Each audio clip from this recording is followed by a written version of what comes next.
Hello, I'm Reverend Ruth Van Lillian. Welcome to the Unitarian Universalist Fellowship of the Emerald Coast.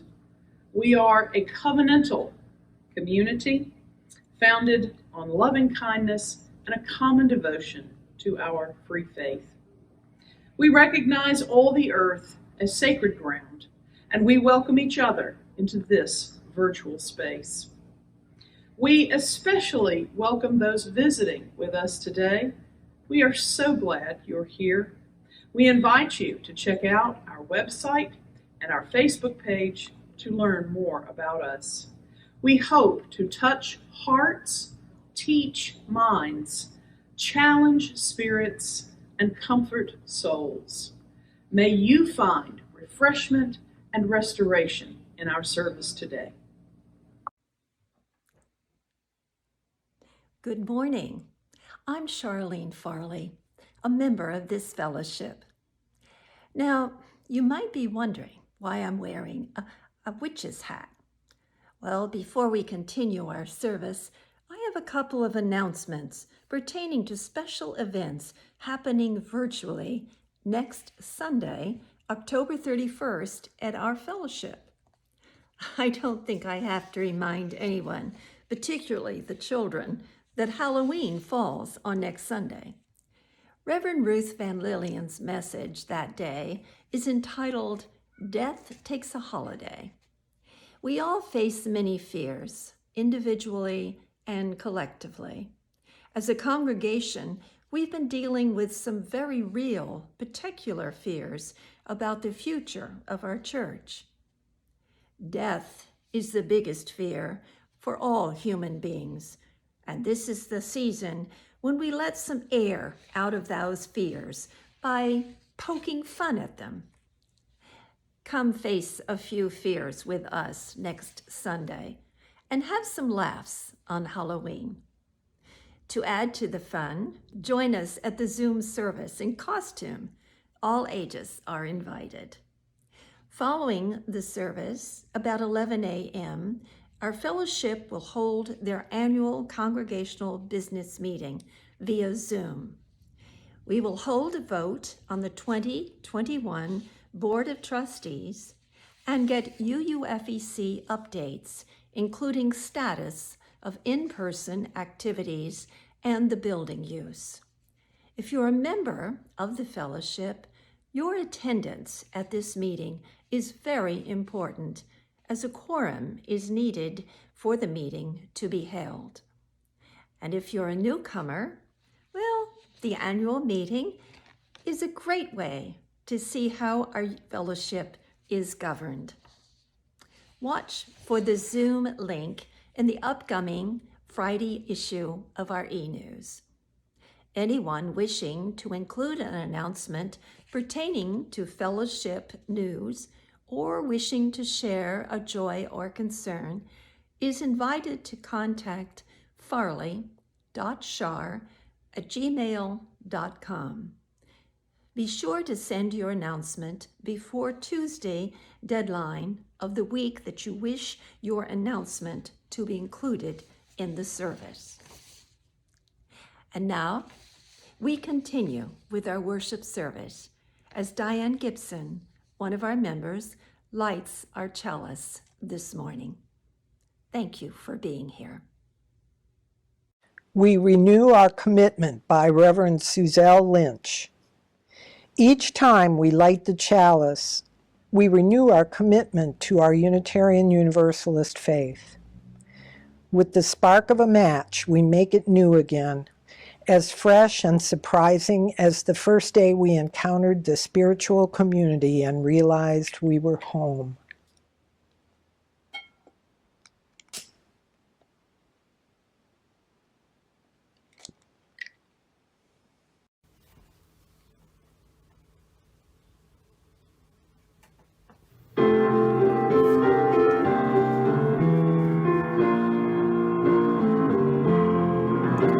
Though days be dark with storms,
Good morning. My name is Sophia Lopez, and I am the Director of Religious Exploration at UUFEC. And today our book is Ada Twist, Scientist. It is by Andrea Beatty, illustrated by David Roberts. Ada Marie, said not a word till the day she turned free. She bounced in her crib and looked all around, observing the world without making a sound. She learned how to climb and made her big break with a trail of chaos left in her wake. She ran through the day chasing each sound in sight and didn't slow down till she conked out at night.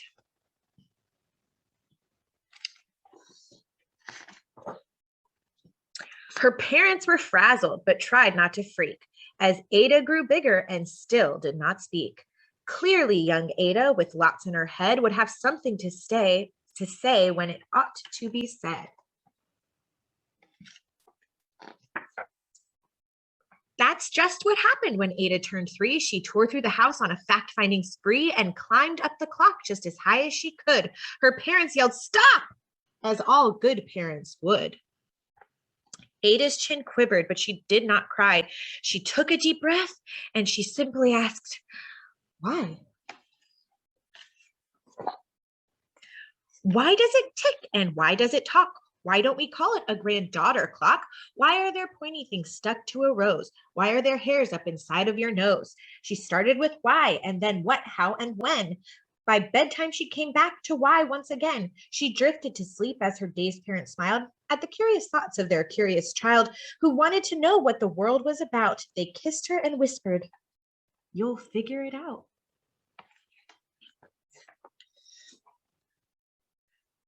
Her parents kept up with their high-flying kid, whose questions and chaos both grew as she did. Even Miss Greer found her hands were quite full when young Ada's chaos wreaked havoc at school. But this much was clear about Miss Ada Twist: she had all the traits of a great scientist.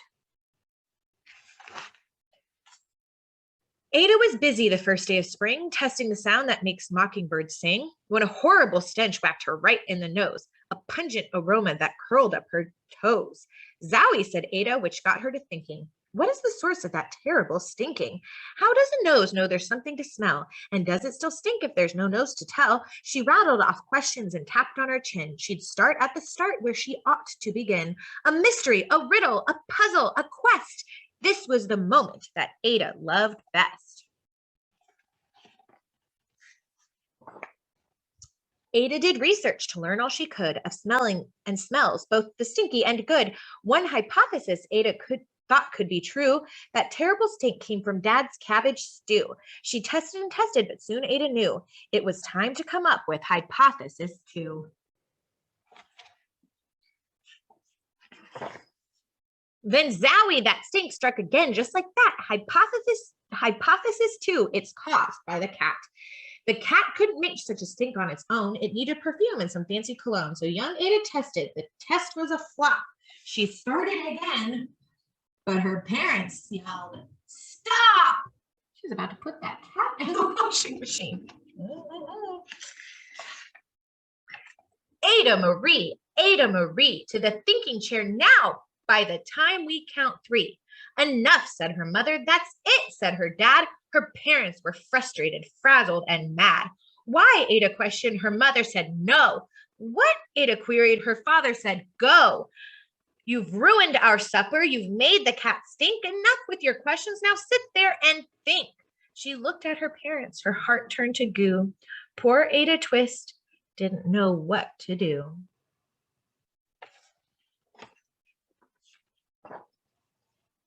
She sat all alone by herself in the hall, and Ada once more could say nothing at all.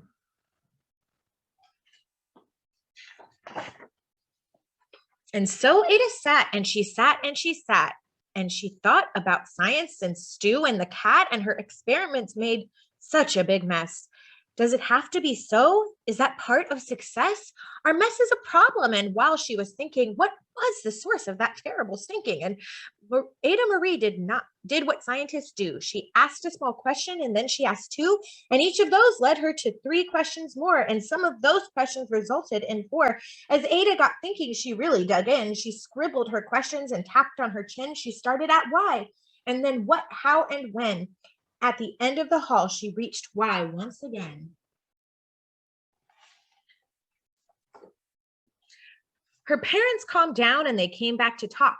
They looked at the hallway and just had to gawk. No patch of their paint could be seen on the wall. The thinking chair now was the great thinking hall. They watched their young daughter and sighed as they did. What would they do with this curious kid who wanted to know what the world was about?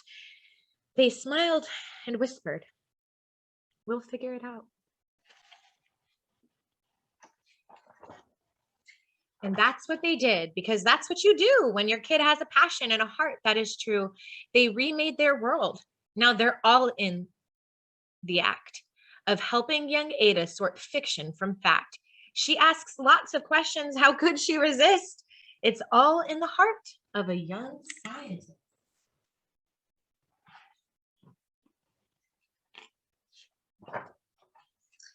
And as for that smell, what can Ada Twist do but learn all she can with her friends in grade 2? Will they discover the stink that curls the toes? Well, that is the question. And someday, who knows? All right. So that's Ada Twist, Scientist. I think this book is important because it reminds us that sometimes we have some passions that can get a little wild, but the people that love us will help support us and make room for us to grow, like her parents and brother do. Okay, well, have a wonderful day.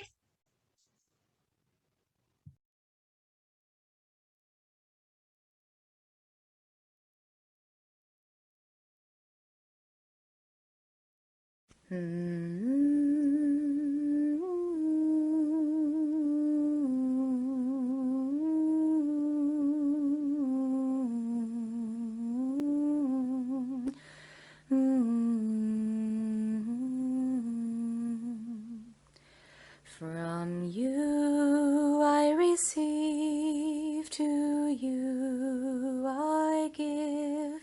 Together we share, and by this we live.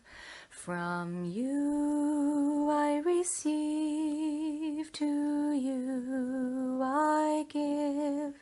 Together we share, and by this we live.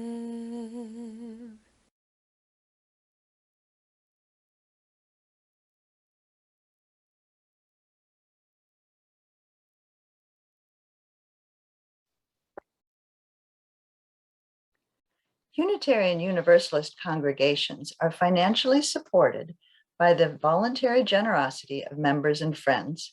We all contribute to sustain the work of our beloved community. There are many ways to contribute. Of course, your presence is the most valued. Some of us are able to contribute time and talents, and most are also able to contribute financially. It's easy to do.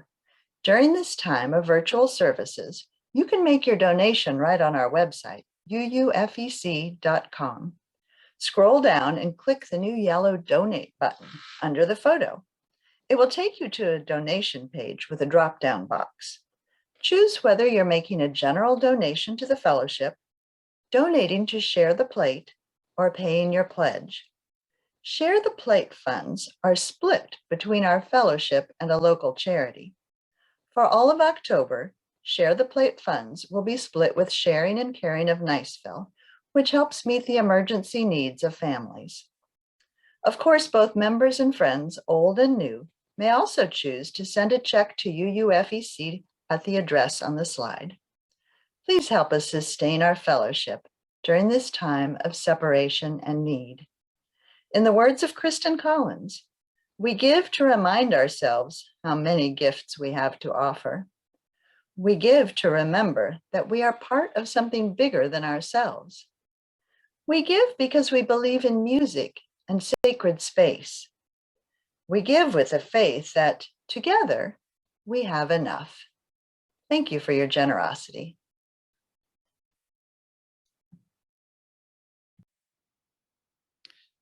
Unitarian Universalists in canoes.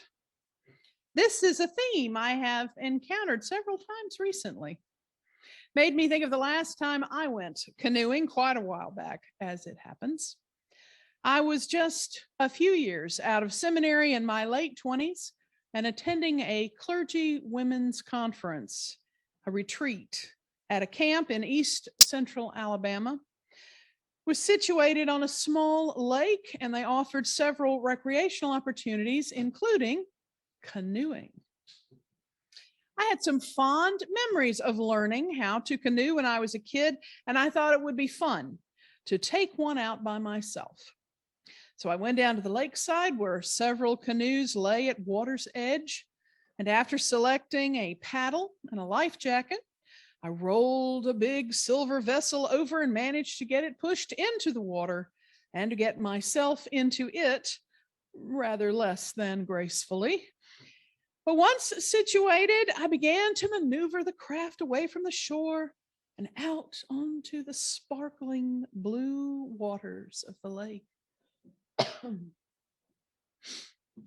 The sun shone brightly, and I began to paddle with greater confidence as memory returned to my hands and my arms. Heading toward the center of the lake, I found myself gliding almost effortlessly along, feeling excited and powerful, reveling in my youth and strength and in the lovely day and the gorgeous woodland views all around me. After a while, I was more than halfway across, and as I looked over my shoulder, the lodge seemed very small behind me. I thought perhaps I should turn around while I still felt fresh and able to paddle back. I set my paddle blade close to the right side of the canoe, and the lingering momentum pushed her around until I faced the opposite direction. I began paddling again, this time toward the lodge. And soon I was sweating and breathing heavily, and I seemed to be making little progress. I paddled faster and still could hardly move the canoe forward. I stopped to catch my breath, and in the distance behind me, I could now hear the distinct sound of rushing water. Fear welled up in my mind as it dawned on me that this lake had an outlet and a fair current, and I had been paddling happily through the latter, getting ever closer to the former. I began paddling harder against the current, which until recently had been my friend and was now pulling me toward what? Not a waterfall, but maybe rocks, logs. I didn't want to find out, so I put my back into it. As I strained to move the canoe forward, I caught another sound coming from the woods on the left. Voices of my clergy sisters. They were walking along the dirt road around the lake, and at any moment they would see me and the precarious and embarrassing state I was in. I quickly turned the canoe back around and joined the current again as my friends came out of the trees. I sat up proudly in the canoe, paddling effortlessly, smiling, and having what appeared to be a marvelous time. They waved and cheered. "Go, Ruth! Looking good! What a woman! Woohoo!" I smiled and waved back enthusiastically. A few seconds more, and their path turned away from the shore and back into the woods. With a final cheer, they disappeared from view. Immediately, I turned my canoe back around and headed toward the lodge, now sweating and swearing profusely as I struggled alone to save myself and my pride. I'd like to be able to tell you that I managed to paddle all the way back. But it was a big little lake, and I was not an athlete. Let's just say that when I arrived back at the lodge on foot and empty-handed, no one seemed to notice that I skipped supper and went straight to bed, more exhausted and sore than I had ever been in my life. The next day, a camp staffer took the truck around the lake to pick up a canoe left pulled up on the bank next to the dirt road, turned over with a paddle and life jacket tucked neatly within. Ever started out on a project or a plan that seemed like a great idea at first, and then at some point you realized you were headed somewhere you hadn't intended to go, and it didn't look like a good direction anymore, and you were not sure how to stop or turn around? Or worse, maybe you've gotten yourself into a situation which could be dangerous or damaging, and you realized enough to feel embarrassed and you didn't know how to ask for help. Almost everyone has done this. Danish writer Isak Dinesen is quoted as saying that God made the world round so we could not see too far down the road. If we could always see what's coming next, we might not be able to continue our life journey, but become frightened and stuck. Or we could find ourselves drifting on a current toward disaster, and doing nothing actually makes things worse. What then? Any of those clergy women walking along the lake would have jumped in the water to rescue me if I had been in mortal danger. Any of them would have run back to get help or coached me to get over to the shore, and they would have helped pull me out. And yes, they would probably have chuckled a bit when it was all over, but they would still have loved me and still seen me as a competent person, with perhaps the exception of not being a master canoeer. I was taught how to canoe. I did actually know how to do it, and I did figure out how to save myself. But I would certainly have gotten out of danger sooner and with far less exhaustion had I swallowed my pride and asked for help. The truth is that no matter how hard we may try to make the right decision, we may sometimes make a choice which turns out to be a mistake. We sometimes make plans which have unintended or unexpected results. Even with training, education, preparation, and good advice, we can still end up in trouble. Individually, we have all found ourselves in situations like this. Maybe you made a financial choice which turned out badly. Maybe you got into a relationship which did not end well. Maybe you left one job for another and then realized the first one was a much better position than you originally thought. And as a congregation, sometimes we make decisions which turn out to be mistakes, even though we tried very hard to do things right. We don't want to let each other down, and we don't want to be blamed for such mistakes. In fact, fear of such collective mistakes keeps many congregations from growth and progress. It feels safer to do nothing and stay the course. But what if the situation has changed and the old pattern or path or course doesn't work anymore? What if the canoe is now moving toward the rapids? Autumn is a good time for us to look back together and see what we can learn from our past collective decisions. I am still learning about the history of this congregation. It's a kind of detective work that a new minister does. There are documents to read through, notes and minutes, but the real research happens over cups of coffee and lemonade, and the members tell their stories.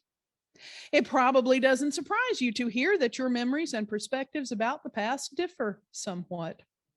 Sometimes I'll hear several versions of the same event, leaving me as the visiting historian to draw my own conclusions. It may also be that memory, flawed as it is more important than history because the memory is what is still affecting the person or group today. Here's a question you may have heard before. What do you want to be when you grow up? I remember a conversation with a colleague of similar age who had also been in the ministry about 10 years. We were attending a retirement celebration for another minister whom we both greatly admired for his longstanding work on behalf of persons experiencing homelessness. Sally leaned over to me as we looked up at our friend and said, "He is who I want to be when I grow up." I nodded, wondering how long it would be until I felt grown up. At 54, I'm still not finished with that process. How about the rest of you? Are you still growing and becoming? What else and who else do you want to become? Now, here is a curious thought. What do we want our fellowship to be when it grows up? Our congregation is way less than a century old. There are American Unitarian Universalist congregations that are over 300. Our fellowship is still rather young, a kind of teenager church. We all get to work together to help it grow and become a better, more effective community-changing congregation. During these difficult pandemic times, that is an even greater challenge. You've brought in a new minister. And even as we evaluate the past to learn from it, we are making plans for the future of our ministry together. Our teenaged fellowship has a lot of growing and becoming to do. There are marches happening this fall that give us opportunities to show our community where we stand on important matters of justice like women's reproductive rights, and how we continue to honor and celebrate the full personhood of lesbian, gay, transgender, bisexual, and queer persons. How many other churches march? How many other folk join in who are Unitarian Universalists but don't know it yet? How many of you are able to get out and join? And if you miss one march, don't worry, there will be more. The fight for justice is a long game. COVID infection rates are going down and vaccination rates are going up. This gives us hope that we can figure out safe ways of coming together in the weeks and months ahead. After all, in our fellowship, together is what we do best. Whether it's the search for truth and meaning, the pursuit of a peaceful world, support of the democratic process, working for justice on the panhandle, or taking better care of our planet, we do it all better together. So as fall stretches out before us, we have a lot to look forward to, don't we? We are on a journey together. Let's squeeze into the canoe, grab our paddles, and head out on an adventure together. We shall see new and wonderful things, and we'll run into problems sometimes and change course and struggle with the current, and we may even run aground and have to get out and walk for a while on a road that will be muddy and rough. But we are going. Heaven knows where we are going, but we know within, and we will get there. Heaven knows how we will get there, but we know we will. Oh, yeah, yeah. Oh, yeah, yeah. Oh, yeah, yeah means we are going. Oh, yeah, yeah. Oh, yeah, yeah.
In This Community by Sidney K. Wilde.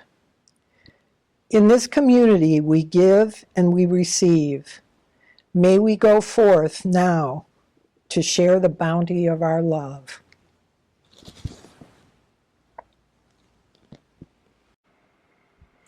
Siblings and kindred, as we depart today from our virtual togetherness, let us remember that the water may be deep, but we are not alone. We have what we need, and we will make it to dry land together.